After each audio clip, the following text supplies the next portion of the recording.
আসসালামু আলাইকুম। সবাইকে স্বাগত জানাচ্ছি বিটি দর্পণে। আপনাদের সাথে আছে আমি তানজিলা হক।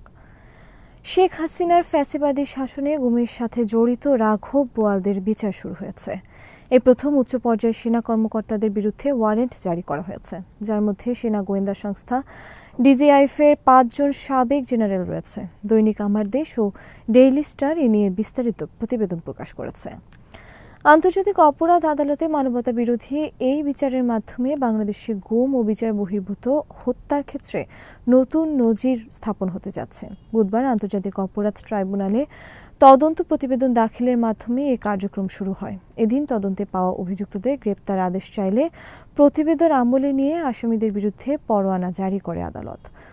অভিযুক্তদের মধ্যে ক্ষমতাচ্যুত প্রধানমন্ত্রী শেখ হাসিনা, তৎকালীন স্বরাষ্ট্রমন্ত্রী আসাদুজ্জামান খান কামাল, প্রধানমন্ত্রীর নিরাপত্তা উপদেষ্টা মেজর জেনারেল তারেক আহমেদ সিদ্দিক উল্লেখযোগ্য।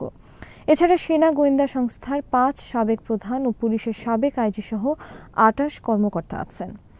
পরোয়ানা পাওয়া অভিযুক্তদের মধ্যে ডিজিএফআই, র্যাব, সিটিআইবিতে কাজ করা কর্মকর্তাদের মধ্যে আছেন ৩ lieutenant general, ৫ major general, ৬ brigadier general, ৩ colonel এবং ৫ লেফটেন্যান্ট কর্নেল পদমর্যাদার সেনা কর্মকর্তা।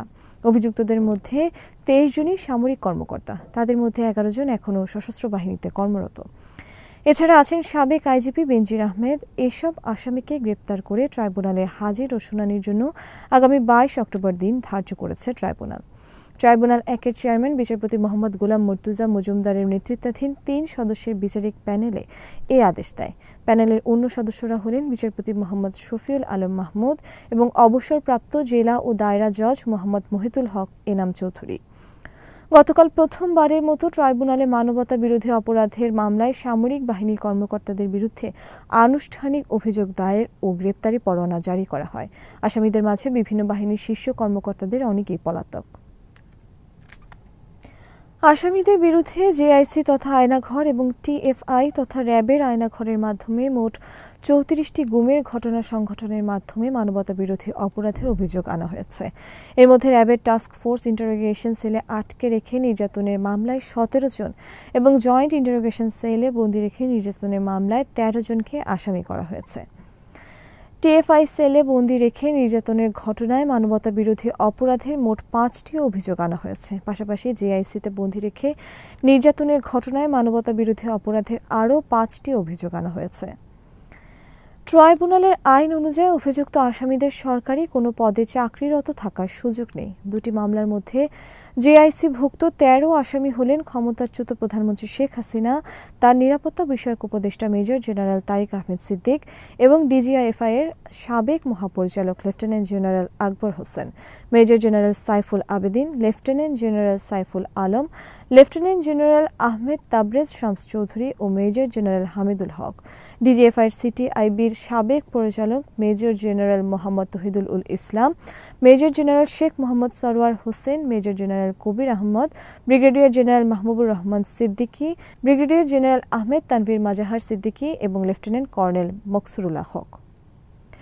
অপরদিকে টিএফআই এর সঙ্গে যুক্ত ১৭ অভিযুক্তের মধ্যে শেখ হাসিনা ও তারেক আহমেদ সিদ্দিক ছাড়া অন্য আসামিরা হলেন সাবেক স্বরাষ্ট্রমন্ত্রী আসাদুজ্জামান খান কামাল, সাবেক আইজিপি বেনজির আহমেদ, র্যাবের সাবেক মহাপরিচালক এম খুরশিদ হোসেন, ব্যারিস্টার হারুনুর রশিদ, র্যাবের সাবেক অতিরিক্ত মহাপরিচালক colonel Anwar Latif Khan, brigadier general Jahangir Alam, brigadier general Tofail Mustafa Sarwar, colonel K M Azad, brigadier general Kamrul Hasan, brigadier general Mahbubul Alam ও কর্নেল আবদুল্লাহ আল মোমেন, র্যাবের সাবেক পরিচালক intelligence wing lieutenant colonel Sarwar Bin Kashem, lieutenant colonel Mohammad Khairul Islam, lieutenant colonel Mashiur Rahman Jewel এবং লেফটেন্যান্ট কর্নেল সাইফুল ইসলাম সুমন।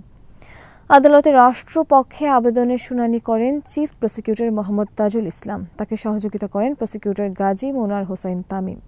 এ সময় ট্রাইব্যুনালে উপস্থিত ছিলেন জামায়াতে ইসলামীর সাবেক আমির মরহুম গোলাম আজমের ছেলে, গুমের শিকার অবসরপ্রাপ্ত ব্রিগেডিয়ার জেনারেল আবদুল্লাহিল আমান আজমি, লেফটেন্যান্ট কর্নেল হাসিনুর রহমান, মরহুম বিএনপি নেতা সালাউদ্দিন কাদের চৌধুরীর ছেলে হুম্মাম কাদের চৌধুরী, জামায়াত নেতা মীর কাশেম আলীর ছেলে ব্যারিস্টার মিন আহমেদ বিন কাশেম আরমান, মাইকেল চাকমা প্রমুখ।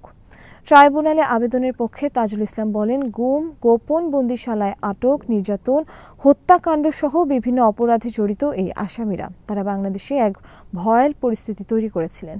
তাদের বিরুদ্ধে আনুষ্ঠানিক অভিযোগ দাখিল করা হলো। তিনি বলেন, দুটি অভিযোগের মধ্যে একটিতে গত 15 বছরে র্যাবের কিছু বিপদগামী সদস্যের মাধ্যমে টিএফআই সেল এবং বিভিন্ন গোপন বন্দিশালায় ভিন্ন মতাবলম্বী রাজনৈতিক কর্মী, সাংবাদিক, ব্লগারকে আটকে রেখে নির্যাতন করার অভিযোগ আছে। এমন হাজারো অভিযোগের মধ্য থেকে যেগুলো এরই মধ্যে প্রমাণ হয়েছে সেগুলোর ব্যাপারে ফরমাল চার্জ দাখিল করা হয়েছে।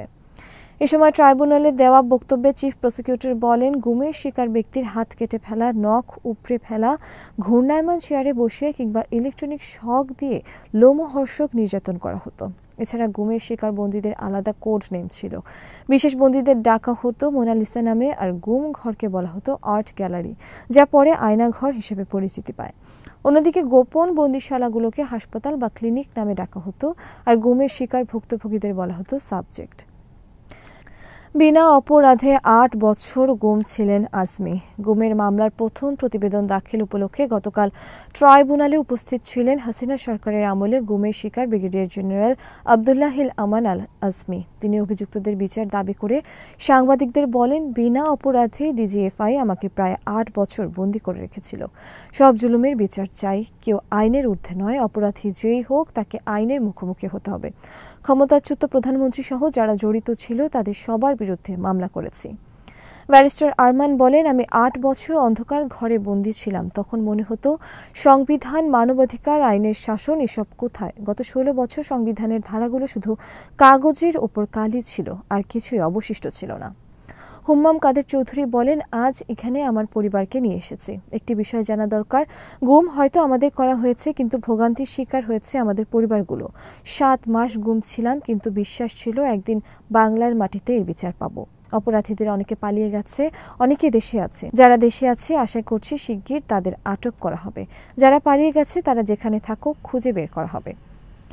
মাইকেল চাকমা বলেন, যারা আইন বহির্ভূতভাবে আমাকে 5.5 বছর গুম করে রেখেছিল তাদের বিরুদ্ধে সুনির্দিষ্টভাবে মামলা দিয়েছি। আমি বিশ্বাস করি ন্যায় বিচার পাবো, আর যেন বাংলাদেশে এই ধরনের জঘন্য ঘটনা না ঘটে। যারা ক্ষমতার কেন্দ্রবিন্দুতে থাকে তারা যেন এই বিচার দৃষ্টান্ত হিসেবে গ্রহণ করে। গুমে জড়িতদের দায় বাহিনীর নয়, চিফ প্রসিকিউটর। জনগণের বেতনে ইউনিফর্ম পরে গুমের অপরাধে জড়িতদের দায় কোনো বাহিনীর বা প্রতিষ্ঠানের নয় বলে মন্তব্য করেছেন চিফ প্রসিকিউটর তাজুল ইসলাম। গুমে অভিযুক্তদের গ্রেপ্তারি পরোয়ানা জারির পর চিফ প্রসিকিউটর সাংবাদিকদের ব্রিফিংকালে আরও বলেন, গুমের অভিযোগে ক্ষমতাচ্যুত প্রধানমন্ত্রী শেখ হাসিনা, সাবেক স্বরাষ্ট্রমন্ত্রী আসাদুজ্জামান খান কামাল, শেখ হাসিনার নিরাপত্তা বিষয়ক উপদেষ্টা তারিক সিদ্দিক, পুলিশের সাবেক মহাপরিদর্শক বেনজির আহমেদ ও র্যাবের সাবেক মহাপরিচালক ব্যারিস্টার হারুনুর রশিদ সহ অন্য আসামিদের মধ্যে অধিকাংশ র্যাব ও ডিজিএফআই এর সাবেক কর্মকর্তা। এদের কয়েকজন এখনও নিজ নিজ বাহিনীতে কর্মরত। তাজুল ইসলাম বলেন, গুমের ঘটনায় উঠে এসেছে কিভাবে র্যাব ও ডিজিএফআইকে ব্যবহার করে ভিন্ন মতের লোকজনকে গোপন কক্ষে বন্দি রেখে ভয়াবহ নির্যাতন চালানো হতো বছরের পর বছর। বিভিন্ন অভিযোগ বিশ্লেষণে অনুমান করা যায়, আওয়ামী আমলে দেশের 3.5 সহস্রাধিক গুমের ঘটনা সংঘটিত হয়েছিল। এর মধ্যে গুম কমিশন মোট 1837টি ঘটনায় অভিযোগ পেয়েছেন। সর্বশেষ তথ্যে জানা যায়, গুমের শিকার 345 জন ব্যক্তি এখনও নিখোঁজ আছেন। আজ এখানে শেষ করছি। সবাই ভালো থাকুন, সুস্থ থাকুন, আর দেখতে থাকুন বিটি দর্পণ। চ্যানেলটি ভালো লাগলে সাবস্ক্রাইব করুন। সংযুক্ত থাকুন আমাদের ফেসবুক পেজে। আল্লাহ হাফেজ।